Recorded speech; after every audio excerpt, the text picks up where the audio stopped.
பறை குறித்து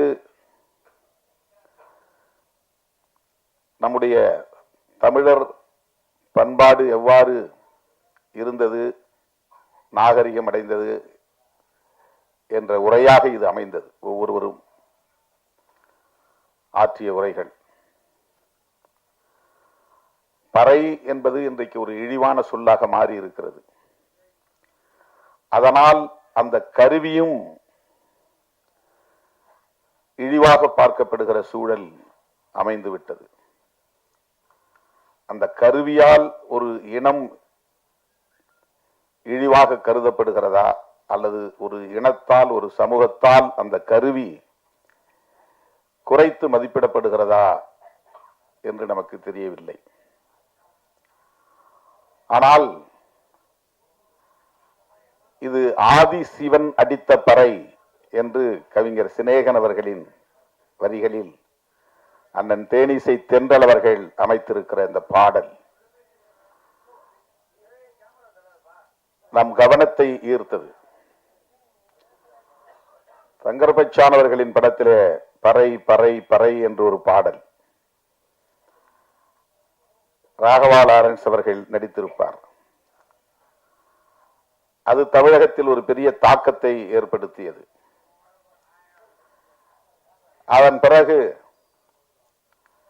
பறை என்கிற சொல் இழிவானதல்ல, அது மாண்புமிகு என்கிற பெருமைக்குரியது என்கிற வகையில இந்த திரைப்படத்திற்கு பெயர் சூட்டியிருப்பது ஒரு துணிச்சலான செயல், போற்றுதலுக்குரிய செயல். இந்த பெயர் சூட்டியதற்கே விருது கொடுக்கலாம், தனியே ஒரு பாராட்டு விழாவை நடத்தலாம். இயக்குனரின் துணிச்சலை, கதை எழுதியவர்களின் துணிச்சலை நான் மனமாற பாராட்டுகிறேன், வாழ்த்துகிறேன்.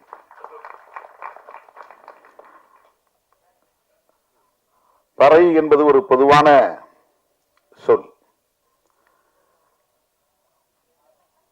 அனைத்து இசைக்கும் இசை கருவிகளுக்கும் மூலம். அதிலிருந்துதான் இசைக்கருவிகளின் வடிவங்கள் மாறி மாறி வெவ்வேறு பெயர்களை பெற்றிருக்கின்றன. ஒரு சமூக ஆய்வாளர் சொன்னார், பறை என்கிற அடையாளம் கொண்ட ஒரு சமூக பிரிவில் இருந்துதான் அனைத்து சமூக பிரிவுகளும் உருவாயின என்று அவர் ஆய்வில் சொல்லுகிறார். வெவ்வேறு பெயர்களை தாங்கி மாறி மாறி போகிறார்கள் என்று. ஒட்டுமொத்த இந்த சமூகத்தின் மூல சமூகம்தான் பறை என்கிற பெயரில் அழைக்கப்படுகிற சமூகம்.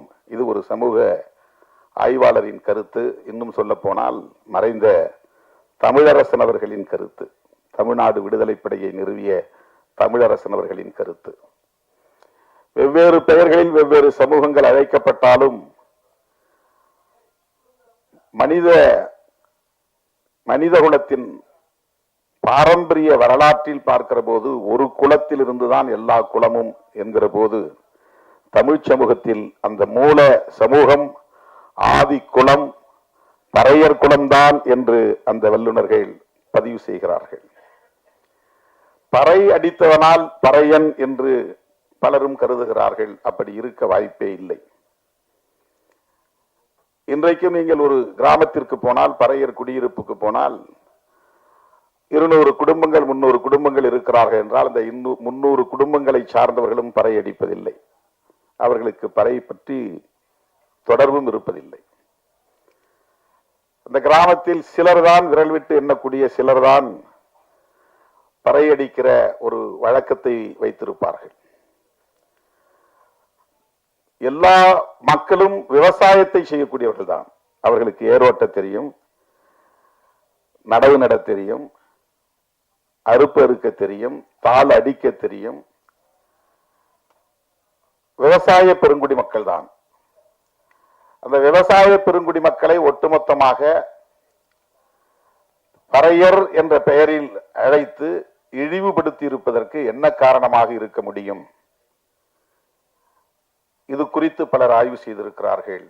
அதற்கு ஒரே காரணம்தான், இது மூல சமூகம் ஆதி சமூகம், அதிலிருந்து தோன்றுகிற ஒவ்வொரு புதிய சமூகமும் அதிலிருந்து தன்னை தனிமைப்படுத்தி, அந்நியப்படுத்தி, பிரிவுபடுத்தி காட்டிக்கொள்வதற்காக அந்த ஆதி சமூகத்தை இழிவுபடுத்துவதை ஒரு பண்பாடாக இங்கே வளர்த்திருக்கிறார்கள். அப்போதுதான் நாங்கள் அவர்களை விட மேலானவர்கள் என்று சொல்லுகிற அந்த நிலை வளர்ந்திருக்கிறது. இது சமூக ஆய்வாளர்களின் கருத்து. பறை என்பதிலிருந்து பறையன் என்கிற ஒரு சமூகம் உருவாகி இருக்க வாய்ப்பே இல்லை. இது குறித்து பலரும் இப்போது ஆய்வு செய்திருக்கிறார்கள். பரம்பரை என்கிற சொல்லில் வருகிற பறை, இந்த பா ரை, அது இடையினரை, எரள வளர இடையினம் என்கிற இப்படி கொம்பு போட்டு கீழே இழுக்கிற ரை பறை. இந்த வல்லினரை அல்ல, கசட தபர என்கிற எழுத்துக்களில் வருகிற வல்லினரை இந்த இசைக்கருவியை குறிக்கும். அந்த பறையன் என்கிற சொல்லில் இருக்கிற எழுத்து இடையின ரகரத்தில் வருகிற ரை என்கிற சொல்லை குறிக்கும், எழுத்தை குறிக்கும். ஏன் என்றால் அதற்கு ஒரு விளக்கம் தருகிறார்கள். பரன் பறை இது இரண்டும் தாய் தந்தை என்று சொல்லுகிற சொல்லோடு வருகிற 7வது தலைமுறையின் பெயர். இந்த தலைமுறை நாம், நமக்கு முந்தைய தலைமுறை தந்தை தாய், அந்த தந்தை தாய்க்கு முந்தைய தலைமுறை பாட்டன் பாட்டி, அந்த பாட்டன் பாட்டியின் தந்தை தாய் பூட்டன் பூட்டி, அந்த பூட்டன் பூட்டியின் தந்தை தாய் ஓட்டன் ஓட்டி, அந்த ஓட்டன் ஓட்டியின் தந்தை தாய் பரன் பறை. இது 7வது தலைமுறை.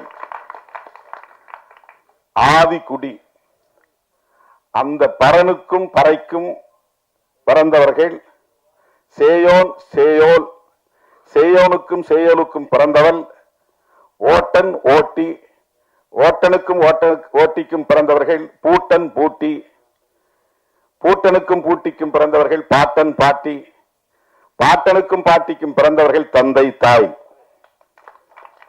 இன்றைக்கு நாம் இது 7 தலைமுறை குறிக்கிற ஒரு சொல்லாடல் தமிழிலே உண்டு.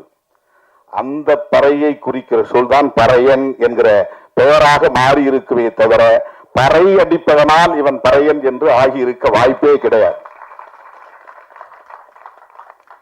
ஆனால் சமூகத்தால் ஒடுக்கப்பட்டு, அதிகாரம் பறிக்கப்பட்டு, நிலம் பறிக்கப்பட்டு, ஆயுதம் பறிக்கப்பட்டு, எல்லா வகையிலும் ஒடுக்கப்பட்டு அவன் மேலேற முடியாத அளவுக்கு வீழ்த்தப்பட்ட ஒருவனை பறையன் என்று அழைத்து, அதனால் அவன் பயன்படுத்திய கருவியையும் இழிவாக பார்க்கிற ஒரு நிலை, அவன் பயன்படுத்திய பொருள் என்பதனால் இழிவாக பார்க்கிற நிலை, அவன் பேசுகிற தமிழ் என்பதனாலேயே இன்னும் தூய தமிழ் சொல்லை பேசக்கூடியவனாக இருக்கிற காரணத்தினாலேயே தமிழ் பேசுவதை அவமானமாக கருதுகிற புதிய தலைமுறை வளர்ந்திருக்கிறது. சாதம் சொன்னாதான் மரியாதை, சோறுன்னு சொன்னா அது சேரியில பேசுற பாஷை. சோறு திங்கிறேன்னு சொன்னா அது என்ன சேரி பையன் மாதிரி பேசுறேன். சேரி என்பது சேர்ந்து வாழும் இடம். பார்ப்பனர்கள் சேர்ந்து வாழுகிற இடம் பார்ப்பன சேரி, அது நடைமுறையிலே இருந்திருக்கிறது. பார்ப்பனர்கள் வாழுகிற இடம் பார்ப்பன சேரி, பல்லர்கள் வாழ்ந்து சேர்ந்து வாழும் இடம் பச்சேரி, பல்லு சேரி பச்சேரி, இடையர்கள் வாழ்ந்து சேர்ந்து வாழுகிற இடம் இடைச்சேரி. எல்லா ஊர்களுக்கும் சேரி என்பது பொதுவான பெயர். ஆனால் அது இன்றைக்கு பறையர்களுக்கு மட்டுமே உரிய பெயராக மாறி நிற்கிறது. தோல் கருவிகள், எல்லா கருவிகளும் பறையிலிருந்து தோன்றியது. மற்ற தோல் கருவிகளுக்கெல்லாம் சமூகத்தில் மரியாதை. ஆனால் அவன் பயன்படுத்துவதனாலேயே அது இழிவான கருவி, இழிவான பொருள் என்று பார்க்கிற ஒரு உளவியல் இங்கே கட்டமைக்கப்பட்டிருக்கிறது. இதைத்தான் மாற்ற வேண்டும். பொது உளவியலில் இந்த இழுக்கு இருக்கிறது, அதை துடைத்தெறிய வேண்டும் என்றுதான் பெரியார் கனவு கண்டார், புரட்சியாளர் அம்பேத்கர் கனவு கண்டார். அதைத்தான் நாம் பேசுகிறோம். மரியாதைக்குரிய மாண்புமிகு ரசிக பெருமக்கள் எல்லாத்துக்கும் என்னுடைய பணிவான வணக்கத்தை தெரிவிச்சுக்கிறேன். அதே மாதிரி மாண்புமிகு டிவி, பத்திரிகை மற்றும் அனைத்து ஊடக நண்பர்களுக்கும் என்னுடைய பணிவான வணக்கத்தை தெரிவிச்சுக்கிறேன். இந்த டைட்டில், இந்த மாண்புமிகு அப்படிங்கிறது இந்த நேரத்தில், அது தேர்தல் வர்ற நேரத்தில் இந்த டைட்டில் எல்லாரும் யூஸ் பண்ண போகிறாங்க. ஸோ மேடையில் இருக்கக்கூடிய இந்த மாண்புமிகு பறை திரைப்படத்தினுடைய அனைத்து டைரக்டர் உட்பட விஜய் சுகுமாரன் அவர்கள் கொண்ட அனைத்து டெக்னீஷியன், ஹீரோ, ஹீரோயின் எல்லாத்துக்கும் என்னுடைய வாழ்த்துக்களை அட்வான்ஸாக நான் தெரிவிச்சுக்கிறேன்.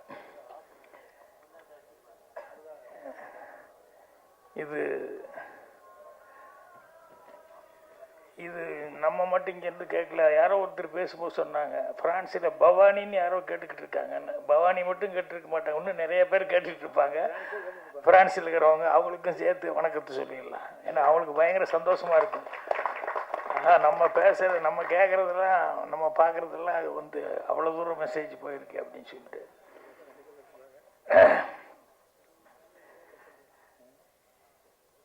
அப்பனுக்கு உள்ள தப்பாம பிறக்கணும் அப்படின்னு சொல்லுவாங்க இல்லையா. இங்க 2 லியோனிசா இருக்கும் தப்பாம. இவர் இவ்வளவு காமெடியா பேசுவாருன்னு நான் சிவாவை நான் நினைக்கவே இல்லை. ஏதோ சைலண்டா இருப்பாருன்னு நினைச்சுக்கிட்டு இருந்தேன். ஆனா அவ்வளவு என்னன்னா எதையுமே ப்ரிப்பேர் இல்லை. எல்லாம் மனசுல இருக்கிறது அப்படியே யதார்த்தமா அவர் என்ன பார்த்தாரு, என்ன கேட்டாரோ அதை அப்படியே கொட்டிட்டாரு. அவர் லியோனி சார் கிட்ட அவரே சொல்லிட்டார். அதுக்கப்புறம் எங்கள் அப்பா அவ்வளோ பைக் பிடிக்கும் போது அப்புறம் எனக்கு அதெல்லாம் வராமல் இருக்குமா அப்படின்னு சொல்லிட்டு ஆட்டோமேட்டிக்காக அவ்வளோ பிரமாதமாக பேசினார். இன்னொன்று தேனிசை தென்றல் தேவா, அவருக்கு வலதுகரமாக சபேஷ் முரளி இவங்கெல்லாம் இருக்காங்க. அதே நேரத்தில் அவர் இப்போவே தேசிய விருது வாங்கி தேவா அவர்களுக்கு அவ்வளோ பெரிய பேர் ஒரு மரியாதை வாங்கினா அப்பாவுக்கு நிறைவுங்கிறது என்ன, பையன் இந்த அளவுக்கு நமக்கு மரியாதையை வாங்கி கொடுக்குறான் அப்படிங்கிறது தானே நிறைவு. அதனால் அவருக்கு, அவங்களுக்கு.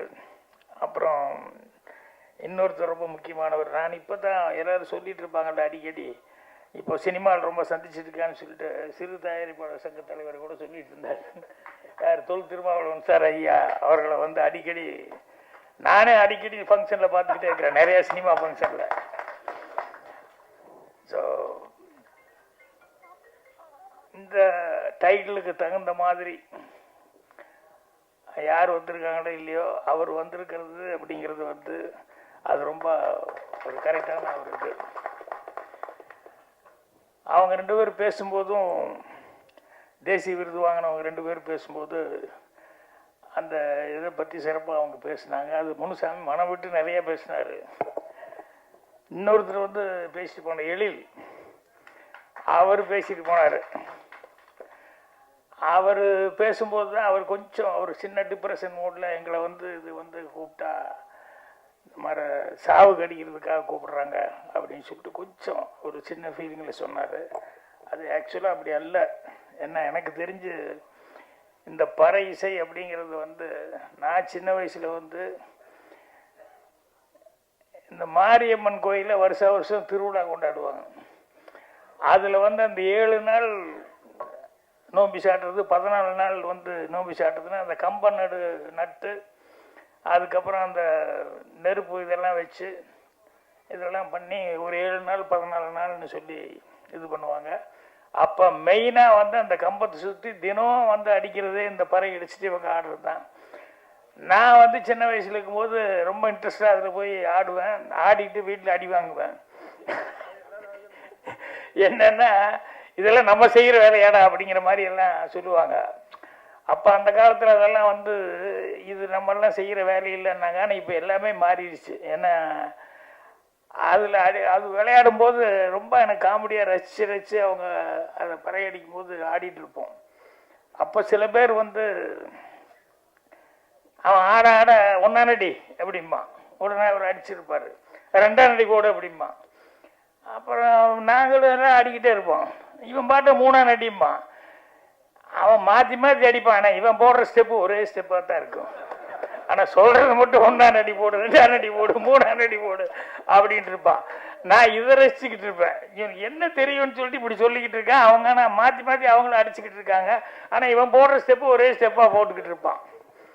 அப்படி கோவிலில் அந்த திருவிழாவில் வருஷம் அந்த 15 நாள் 14 நாள் சாட்டு 7 நாள் சாட்டுன்னு இருக்கு. அது வந்து அவ்வளவு கோலாகலமாக இருக்கும். அதனால் இது சாமிக்காக அடிக்கிறது தான் அந்த பறை, அப்படித்தான் நீங்கள் நினைக்கணும். இதை வந்து சாவுக்காக அடிக்கிற பறையில் அதை ஏன் சாவுன்னு சொல்கிறாங்களே ஒழிய, ஆனால் சாவுங்க போது பொதுவாக என்ன சொல்லுவோம், ஜென்ரலாக சாமிக்கிட்ட போய் சேர்ந்துட்டாரு, சாமிக்கிட்ட போகிறாருன்னு சொல்லுவான். அதனால தான் உங்களுக்கு வந்து சாவுன்னு நீங்கள் எடுத்துக்கூடாது. சாமிக்கிட்ட போகிறாரு, அதுக்காக அடிக்கிறாங்க, அடித்து அனுப்புகிறாங்க, வழி அனுப்புகிறாங்க, அப்படி தான் நினைச்சு. ஏன்னா எதுவுமே வந்து உலகத்தில் வந்து சாதாரணம் இல்லை. ஏன்னா சில விஷயங்கள் வந்து அதை அடித்ததுனால அது ஒரு குலம்னு சொல்லி அப்படி வச்சுட்டாங்க. இந்த பள்ளத்தில் வந்து விவசாயம் பண்ணிருக்கும் போது அது ஒரு குலம்னு சொல்லி இப்படி இறக்கி விட்டாங்க. இதெல்லாம் வந்து ஆக்சுவலாக வந்து அப்படியெல்லாம் இல்லை. ஆனால் செய்யற தொழிலுக்காக வந்து அப்படியே ஒதுக்கி விட்டாங்க. ஆனால் அவர்கள் வந்து எதுவுமே ஒதுக்கப்பட்டது அப்படிங்கிறதெல்லாம். அப்புறம் ரெண்டாவது, எதையுமே நம்ம சாதாரணமாகவும் நினச்சிக்க முடியாது. இது வந்து இதுதானே அப்படின்னு சொல்லி நினைக்கிறேன். நான் இப்போ மீட்டிங்கில் கூட நேரத்தில் சொல்லிக்கிறேன். சிவாச்சாரி தாவணி கனவுகள் படத்தில் வந்து ஒரு சீன் இவர் வரணும், சாமி கும்பிட வரணும். அந்த பூசாரி வந்து மணி அடிச்சுட்டு தட்டு இது பண்ணிட்டு இருப்பான். சிவாச்சாரி உள்ளே வரணும், வந்தோடனே வாங்க வராதவங்க வந்திருக்கள் அப்படின்னு சொல்லிட்டு அர்ச்சனை பண்ணவா அப்படின்னு சொல்லிட்டு பூசாரி கேட்கணும். அப்போ சிவாஜி சார் ரெடி ஆகிட்டாரு. அவன்கிட்ட டைலாக் ஒன்று, வாங்க வராதவங்க வந்துட்டு உங்கள் பேருக்கு அர்ச்சனை பண்ணவா அப்படின்னு சொல்லி கேட்கணும். டைலாக் கரெக்டாக பார்த்துக்கோங்கன்னா எல்லாம் பாட்டாங்க. அவர் சிவாஜி சார் என்ன கேட்டார், பாக்கி யார் பூசாரி நடிக்க அந்த பையன் டைலாக் பார்த்துட்டியா, இல்லை செக் பண்ணிட்டேன் அசிஸ்டண்ட்டுகளை செக், நீ கரெக்டாக செக் பண்ணிட்டியா, இல்லை செக் பண்ணிட்டேனே அப்படின்னு. அப்புறம் சரின்னு சொல்லிட்டு ஒரு 2-3 தடவை கேட்குறாரு. இல்லை கரெக்டாக நடிச்சிருவானா, ஒன்றும் இல்லை அப்படி இப்படின்னு சொல்லிட்டு வாங்க வராதவங்க வந்துட்டீங்க அர்ச்சனை பண்ணவா அவ்வளோதான் அப்படின்னு சொன்னேன். அப்போ ஷார்ட்டப்போ நான் கூப்பிட்டேன், மணி அடிச்சுட்டு இருக்கிறேன், அவர் உள்ளே வர்றாரு. மணி அடிச்சுருந்தோம், தட்டை வச்சு போட்டு வாங்க வராதவங்க வந்துட்டு சொல்லணும் அப்படின்னு சொன்னேன். சரின்ட்டாங்க. டேக் அப்படின்னா சிவாஜி சார் வர்றாரு, என்ன அப்படி பார்த்துக்கிட்டே இருக்காரு. என்னடா இவ்வளோ தடவை பார்க்குறாரு, ஒரே ஒரு சின்ன டைலாக் தான் அவன் பேச போகிறான், இதுக்கே இவ்வளோ தடவை பார்க்குறாருன்னு. ரெடி கிளாப்பின் அப்படின்னா ஆக்ஷன் ஒன்றே அவன் மணி அடிச்சுட்டு தட்டை காமிச்சிட்டு அதுக்கப்புறம் வச்சுட்டு வாங்கன்னு சொல்லணும். இவன் மணி அடிக்கும் போது இவனுக்கு ரெண்டும் சேர்ந்து வருதோ ஒழிய, இது தனியாக அடிச்சுட்டு இது காமிக்காது வரல. ஒன்றா இது சுற்றும் போது இது வரல, இல்லைன்னா இது அடிக்கும் போது இது. அண்ணா சார் சார் சார் சார் அப்படின்னா சிவாஜி என்ன பார்த்தாரு. நான் தான் கேட்டேனே பாக்கி, நீ கரெக்டாக செக் பண்ணியா செக் பண்ணி, இது எல்லாத்துக்கும் வந்துடாது அப்படி அடிச்சுட்டு பண்ணுறது. அது தினம் அவன் பூஜை கேச்சு வீட்டில் பண்ணிட்டு இருந்தா தான் வரும். இல்லைன்னா அந்த பூசாரிகளுக்கு நீ பாட்டில் அவனை கூப்பிட்டு வந்து டைலாக் பஸ் சொல்கிற இது வந்து கொடுத்தீங்கன்னா ஆக்ஷன் கொடுத்தா எப்படி அவன் செய்வான் அப்படின்னு. அது மாதிரி ஒரு சாதாரண விஷயம் மாதிரி நம்ம நினைக்கலாம். ஆனால் அந்த சாதாரண விஷயம் கூட அதுக்கு எவ்வளோ கஷ்டம் இருக்குது அப்படின்னு தெரியுது. அதே மாதிரி நான் சினிமாவுக்கு சென்னைக்கு வரும்போது ஒருத்தர் ஒரு அட்வைஸ் கொடுத்து அனுப்பிச்சார். என்னென்னா, எவ்வளோ கஷ்டம் வந்தாலும்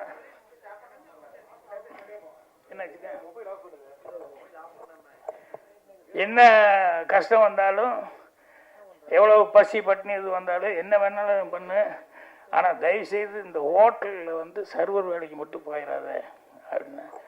என்னடா இப்படி சொல்கிறாங்களே அப்படின்னு சொன்னால், இல்லை தயவுசெய்து நல்லா மனசில் வச்சுக்கோ, என்ன கஷ்டம் வந்தாலும் ஹோட்டலில் சர்வர் வேலைக்கு மட்டும் போய் சேர்ந்துடாத அப்படின்னு. அப்புறம் எனக்கு புரியல என்ன ஏன் அப்படி சொல்கிறாரு அப்படின்னு சொல்லிட்டு. அதுக்கப்புறமா வந்து எங்கெங்கேயோ தமிழ்நாட்டில் சுற்றி, அதுக்கப்புறம் ஆந்திராடிக்கெல்லாம் சுற்றி, பசி பொறுக்க முடியாமல் ஒரு நாள் வேறு வழியே இல்லாமல் ஒரு ஹோட்டலில் போய் அப்படியே மெல்ல அப்படி ஒரு வணக்கம் போட்டு, என்னென்ன இந்த சர்வர் வேலை பசி, நீ உளுந்தா மயக்கம் போட்டு உளுந்துட போகிறோம், உழுகிறதுக்குள்ளே போய் ஏதாவது கேட்டுக்கிட்டு வேலைக்கு சேர்ந்து ஏதாவது சாப்பிட்ருவோமே அப்படின்னு சொன்னேன். உடனே அவர் அப்படி மேலேருந்து கீழே வரைக்கும் பார்த்தாரு. நம்ம அந்த வேலைக்கு தகுந்த மாதிரி நம்ம ஒன்றும் இல்லையா, நம்ம சினிமாவுக்கு அதை இதையும் மனசில் வச்சுட்டு பேண்ட் ஷர்ட்லாம் நீட்டாக போட்டுக்கிட்டு இருக்கிறோம். அவர் அப்படியே என்னை பார்த்தாரு, சர்வர் வேலைக்கு வந்துருக்கான்னு, போய் முதல்ல சாப்பிடு அப்புறம் வேலை பார்க்கலாம் அப்படின்னு. அப்புறம் அப்பா அப்படின்ட்டு போய் சாப்பிட்டேன். சாப்பிட்டு வந்த உடனே அதுக்கப்புறம் ஒரு ரூபா 2 ரூபா கையில் கொடுத்தாரு. இது வச்சுக்கிட்டு எந்த ஊருக்கு போகணும், நீ எந்த ஊர்லேருந்து வந்த, எப்படியாவது உனக்கு பணம் அனுப்ப சொல்லி ஏதாவது ஒரு லெட்டரு தந்தி கிண்டி கொடுத்து பணத்தை வாங்கிட்டு ஊருக்கு போய் சேரு அப்படின்னு. இல்லை சார் நான் வேலை பார்க்குறேன், ஏன்னா எனக்கு திரும்பி போகிறதுக்கு பெரிய அவமானமாக இருக்குது. சினிமாவுக்கு வரேன்ட்டு வந்துட்டு கடைசியில் எங்கேயோ சுற்றிட்டு இருக்கேன், எப்படி திரும்பி போகிறது, ஒரே அவமானமாக இருக்குன்னு. இல்லை நான் வேலை பார்க்குறேன் அப்படின்னு. அவர் சிரிச்சுக்கிட்டு, இல்லை தம்பி நீ போனாரு. அப்புறம் இல்லைங்க நான் வேலை பார்க்குறேன். அப்பா அவர் சொன்னார், அப்பா நான் என்ன சொல்கிறேன்னு நல்லா புரிஞ்சுக்குவேன், இங்கே எத்தனை டேபிள் இருக்குது அப்படின்னாரு. இந்த ரோவில் மட்டும் சொல்லு, அந்த ரோவில் இந்த ரோவில் மட்டும் சொல்லு எத்தனை டேபிள். அப்புறம் பார்த்தா ஒரு 4-5 டேபிள் இருக்குங்க. ஒரு டேபிளுக்கு எத்தனை சேர் போட்டிருக்கு, 4 சேர் போட்டிருக்குங்க. சரி, இந்த 4 சேரு 4 பேர் டேபிளுக்கு 4 பேர் ஒரே மாதிரி ஆளுங்க வரமாட்டாங்க. எவனோ 2 பேர் வந்து உட்காருவான், அப்புறம் இன்னும் 2 பேர் வந்து உட்காருவான், அப்புறம் ஒருத்தர் வருவான், அப்புறம் ஒரு 3 பேர் சேர்ந்த மாதிரி வருவாங்க. இப்படி 4 சேருக்கு 4 டேபிளுக்கு வந்து 4 பேராக வந்து ஒரு 16 பேர் வந்து உட்காருவான். ஒருத்தன் வந்தோடனையுமே வந்து அவன் இட்லிம்மா, இன்னொருத்த வந்து ஒரே ஒரு காஃபிம்மா, இன்னொருத்த தோசை பூரி அப்படிம்மா, இன்னொருத்த எப்படிம்மா. இந்த 16 பேர்த்துல 10 விதமாக சொல்லுவாங்க. இப்போ நீ வந்து ஆர்டர் எடுத்துட்டு இவன் காஃபி டீ இட்லி மட்டும்தான் சொல்லியிருப்பான். அவனுக்கு வந்து நீ தோசை அது இதெல்லாம் போட்டான் பில்லு போட்டால் அவன் சண்டைக்கு வருவான். ஏண்டா நான் என்னடா ஒன்று தான்டா சாப்பிட்டேன், இதுக்கு போய் இப்படி பில்லு போட்டிருக்கேன். அல்லது மொத்தமாக ரோஸ்ட்டு கீஸ்ட்டு பூரியெல்லாம் சாப்பிட்டவனுக்கு போய் காஃபி பில்லு நீ போட்டேன்னு வச்சுக்கோ, எனக்கு நஷ்டம் அப்படின்னு சொல்லிட்டு, இது நீ நினைக்கிற மாதிரி சாதாரண கிடையாது தம்பி. இது வந்து மைண்டில் வச்சுக்கிட்டு எத்தனை டேபிளில் யார் யார் வர்றான் அடையாளம் பார்த்துக்கிட்டு கரெக்டாக அவனுக்கு கொடுத்து கரெக்டாக பண்ணணும் அப்படின்னு சொல்லி அதனால் இது அவ்வளோ சாதாரண விஷயம் இல்லை. அப்போ தான் எனக்கு மட்டும் அடிச்சுமா இருந்தது. அதாவது எந்த வேலைக்கு போகக்கூடாதுன்னு சொன்னாங்களோ அந்த வேலைக்கு நான் லாய்க்கு இல்லை அப்படிங்கிறது அப்போ தான் தெரிஞ்சுக்கிட்டேன். ஏன்னா அதில் எவ்வளோ கஷ்டம் இருக்குது அப்படிங்கிறத. அப்புறம் ஊரில் இருந்து அவர்கிட்ட கேட்டேன், என்னடா இப்படி வந்து சொல்லி அனுப்பிச்சாரு, சர்வருக்கு மட்டும் போகக்கூடாதுன்னு சொன்னார் அப்படின்னா, அவர் ஒரு லாஜிக்கோடு சொன்னார். என்னன்னா, இங்கிருந்து சினிமாக்காக வந்து முயற்சி பண்ணும்போது எவ்வளோ கஷ்டம் இருந்தாலும் மறுபடியும் காலையில் நினச்சி பட்டினியோட போகலான்ட்டு தோணும். இந்த சர்வர் வேலை கிடச்சிருச்சுன்னா இடம் ஃப்ரீ கிடச்சிருது, சாப்பாடு ஃப்ரீயாக கிடச்சிருது, அவ்வளோதான். நல்லா சாப்பிடுவோம், நல்லா தூங்குவோம், அப்புறம் எங்கே போய் சான்ஸ் தேடுறது, நீ அதுலேயே செட்டில் ஆயிடுவ, அதனால தானே உன்னை அதுக்கு போக வேண்டான்னு சொன்னேன் அப்படிமா. இப்படி ஒவ்வொரு விஷயத்துலையும் வந்து லைஃப்பில் கற்றுக்கிட்ட பாடங்கள் அப்படிங்கிறது வந்து நிறைய விஷயங்கள் நிறைய பாடங்கள் வந்து கற்றுக்கிட்டேன். இப்போ அவங்க இந்த பறவை பற்றிலாம் சொல்லும்போது வந்து அது இந்த பொண்ணு காயத்ரி ரொம்ப அழகாக பேச்சு. பறைன்னா என்ன இது அப்படிங்கிறத, ஏன்னா பொதுவாகவே இங்கே தமிழ் பேசுகிறதே தகராறு தான். நிறைய பேர் வந்தால் தமிழ் சுத்தமாக பேச்சு, அதோட பறையை பற்றி கரெக்டாக பேசணுமே அப்படின்னு சொல்லிட்டு கரெக்டாக ப்ரிப்பேர் ஆகி வந்து அழகாக பேசினா அவர். அது ரொம்ப பிடிச்சிருந்தது. ஆரின்னு அவர் சொன்ன மாதிரி அவர் கொஞ்சம் தடுமாறி டான்ஸ் எல்லாம் ஆடி அங்கே ஆட வேண்டியது மிஸ் பண்ணி இங்கே வந்து ஆடி அதையும் வந்து அவர் கரெக்டாக மென்ஷன் பண்ணி பண்ணார். இந்த படத்துக்கு வந்து இந்த பறையை பேஸ் பண்ணி பண்ணுறது, ஏன்னா ஆதித்தமிழனுடைய முதல் இசைக்கருவி அப்படிங்கிறது, ஆதித்தமிழனுடைய இசைக்கருவிங்கிறது இந்த பறை அப்படிங்கிறது. ஸோ அதுக்கு வந்து மாண்புமிகுன்னு அவர் பேசும்போது கூட அந்த மாண்புமிகுன்னு சொல்லி வச்சது வந்து ரொம்ப அழகாக வந்து அவர் சொன்னார். அந்த டைட்டில் ரொம்ப அழகாக வச்சுருக்காங்க அப்படின்னு சொல்லிட்டு அதான் சொன்னார்.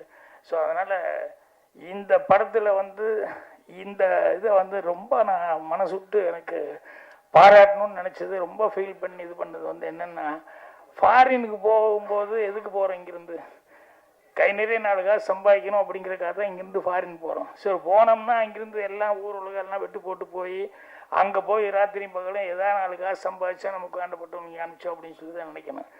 ஃப்ரான்ஸில் போய் உட்காந்துக்கிட்டு அங்கே சம்பாதிக்கிறோமோ இல்லையோ, அங்கே நம்மளுடைய கலாச்சாரம் என்ன, தமிழ் என்ன, அது என்ன, பண்பாடு என்ன அப்படின்னு இதை நினச்சிக்கிட்டு அந்த சுபாவும் அந்த சுரேஷ்ராம் இவங்க கதை எழுதியிருக்காங்க. தமிழ் பண்பாட்டோட ஒரு கதை எழுதி, அதுவும் கூட கமர்ஷியலாக இல்லை, தமிழ் பண்பாட்டோட இதை நினச்சி ஒரு கதை எழுதி அந்த கதையை வந்து நம்ம சுகுமார்கிட்ட வந்து சொல்லி அதை படமாக எடுத்திருக்காங்க போது அவங்களுக்கு எந்த அளவுக்கு ஒரு தமிழ் பற்று இருந்தால் இந்த அளவுக்கு அவங்க ஒரு கதை எழுதி இந்த படமாக பண்ணுவாங்க அப்படிங்கிறது ரொம்ப இதாக இருந்தது. அதனால் அவங்களுக்கு தான் முதல்ல என்னுடைய மனமார்ந்த பாராட்டுக்களை வந்து தெரிவிக்கணும். மாண்புமிகு பறை, இந்த தலைப்பே ரொம்ப அருமையான தலைப்பு. எம்ஜிஆர் அவர்கள் நிறைய படத்துல அவருடைய பட தலைப்புகள்லாம் பார்த்தீங்கன்னா சாதாரண தொழிலாளர்களை பற்றி தான் இருக்கும். ரிக்ஷாக்காரன், பட ஓட்டி, தொழிலாளி, விவசாயி இப்படின்னு தான் இருக்கும். தலைவன் ஒரு படம் எம்ஜிஆர் படம் வந்துச்சு, அது சரியா ஓடல. காரணம் அவர் வந்து எளிமையான மக்களுக்கான படங்களை நடிச்சு கொடுத்தவர் புரட்சி மக்கள் திலகம் எம்ஜிஆர் அவர்கள். அவருடைய பட தலைப்பும் இந்த பட தலைப்பும் ஏறக்குறைய ஒண்ணு. மாண்புமிகு என்பது அரசியல் வார்த்தை, பறை என்பது ஒரு இசைக்கருவி. எம்ஜிஆருடைய படத்துல நாடோடி மன்னன், நாடோடிங்கிறவன் ஊர் முழுதும் சுத்திக்கிட்டு இருக்கிறவன், மன்னன் என்கிறது உயர்ந்த ஸ்தானத்தில் இருக்கவங்க. இந்த மாண்புமிகு பறை, இந்த ரெண்டையும் சேர்த்து பறை இசைக்கு ஒரு மிகப்பெரிய அந்தஸ்தை கொடுத்த படத்தினுடைய தயாரிப்பாளர் சுபா, அப்புறம் அவங்க சுரேஷ்ராம், அவங்க 2 பேருக்கும் பிரான்ஸ்ல இருந்து இந்த படத்தை ரொம்ப அருமையா தயாரிச்சு கொடுத்ததுக்காக நன்றி சொல்லி, இந்த இயக்குனர் பாருங்க, அவர் அப்படியே பரபரப்பா தான் இருக்காரு. என்னை வந்து கூப்பிடுறப்ப கூட, வணக்கம் சார், 18ஆம் தேதி வந்துருங்க சார் அப்படின்ட்டு அழைப்புதல் கொடுக்கறதுக்கே இவ்வளவு பரபரப்பா இருக்காரு. படம் டைரக்ட் பண்றப்ப எப்படி இருந்திருப்பாருன்னு யோசிக்கிறேன் நான்.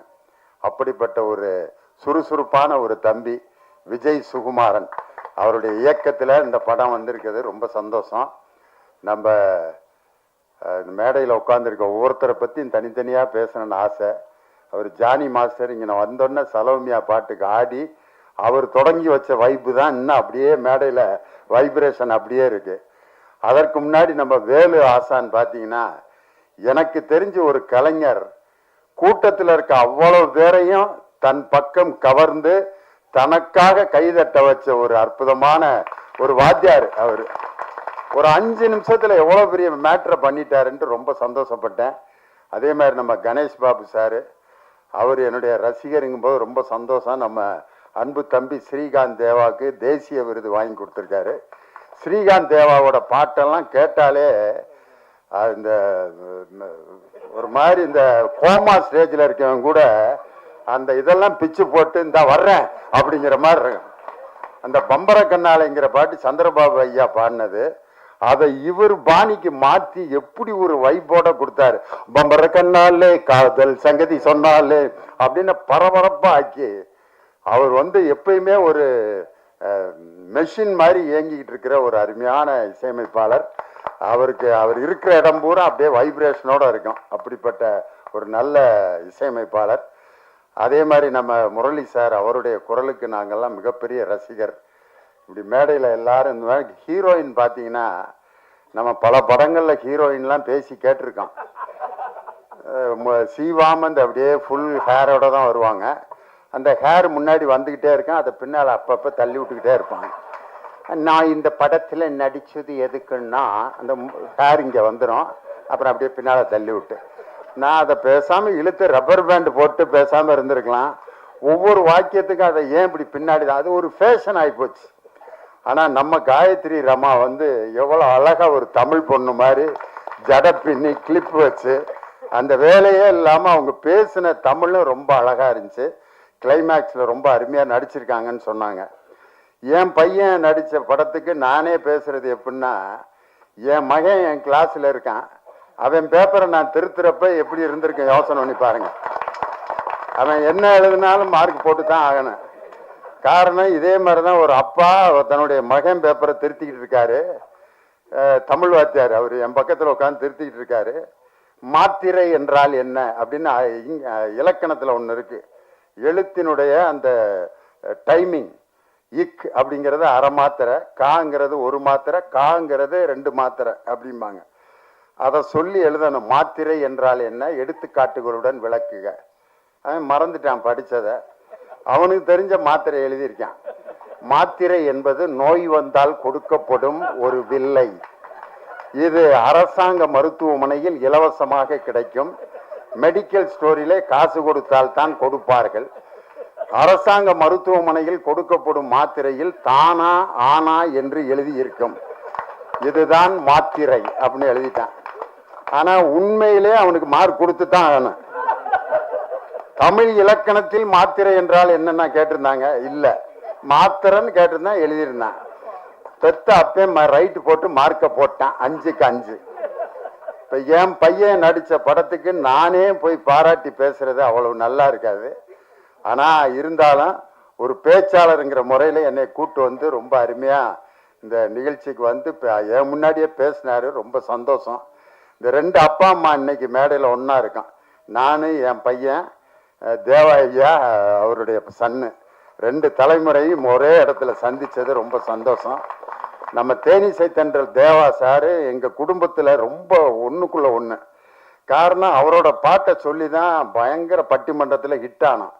லாலாக்கு டோல் டொப்பிமா கண்ணே கங்கம்மா இடுப்ப சுத்தி திருப்பி பாரம்மா அப்படின்னு சொல்லிட்டு இந்த பாட்டு கவிஞர் வாலி ஒரு பெண்ணை பெருமைப்படுத்துவதற்காக எழுதினார் அப்படின்னு சொல்லிட்டு அதுக்கு விளக்கம் கொடுத்தோம். லாலா என்றால் திருநெல்வேலியில் அல்வா கிண்டும் இடம், டோல் என்றால் அடுப்பு, டப்பி என்றால் மாவு வைக்கும் டப்பா. இப்படி அல்வா அடுப்பிலே வேலை செய்யும் கங்கம்மா என்ற பெண்ணே, உன்னுடைய இடுப்பை அடிக்கடி திருப்பிப்பார், ஏனென்றால் ஸ்டவ்விலிருந்து தீ உன் சேலையில் பற்றிவிடக் கூடும் என்பதற்காகத்தான் கவிஞர் வாலி லாலாக்கு டோல் டோப்பிமா கண்ணே கங்கம்மா இடுப்பு சுத்தி திருப்பி பாரம்மா என்று எழுதியதன் நோக்கம் இதுதான் அப்படின்னு சொன்னோன்னா எல்லாரும் உண்மை. வாலி வந்து என்னை பார்த்துட்டு கண்ணீர் விட்டு அழுதுட்டாரு. சத்தியமா நான் இப்படி நினைச்சு எழுதவே இல்லடா, ஏண்டா இப்படி ஒவ்வொரு பாட்டுக்கும் இப்படி அர்த்தம் சொல்லி உசுர வாங்குறீங்க அப்படின்னாரு. அந்த பாட்டு தேவாண்ணன் பாட்டு அன்னைக்கு தொடங்கினதுதான். அவருடைய பாட்டு எத்தனையோ பாட்டு மேடையில பாடியிருக்கேன். பஞ்சு மிட்டாய் சீலை கட்டி பச்சை வண்ண ரவிக்க போட்டு கஞ்சி கொண்டு போறவளே நெஞ்சுக்குள்ள நீ வாரியா அடவாரி விட்டாக்க வரவழைச்சாக்க மடிதறிஞ்சாக்க வாரேன் பொங்க சிங்சா சிங்சா சிங்சா சிங். இந்த ரெண்டு பாட்டையும் ஐயா தான் மியூசிக் போட்டார்.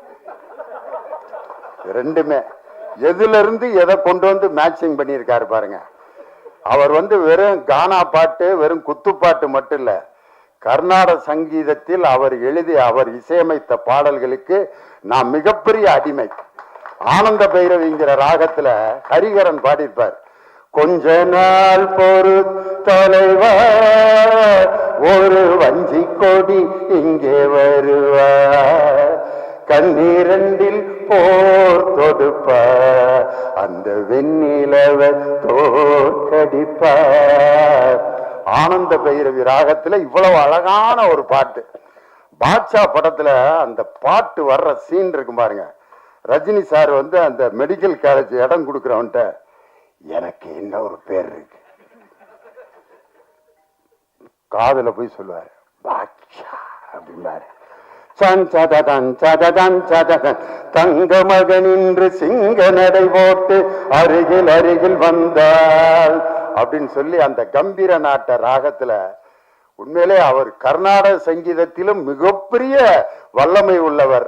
இன்னைக்கு அவர் கர்நாடக சங்கீதத்துக்காகவே ஒரு படத்துக்கு மியூசிக் போட்டிருக்காரு. அந்த படம் மிகப்பெரிய சங்கராபரணம் மாதிரி வெற்றி அடையணும்னு சொல்லி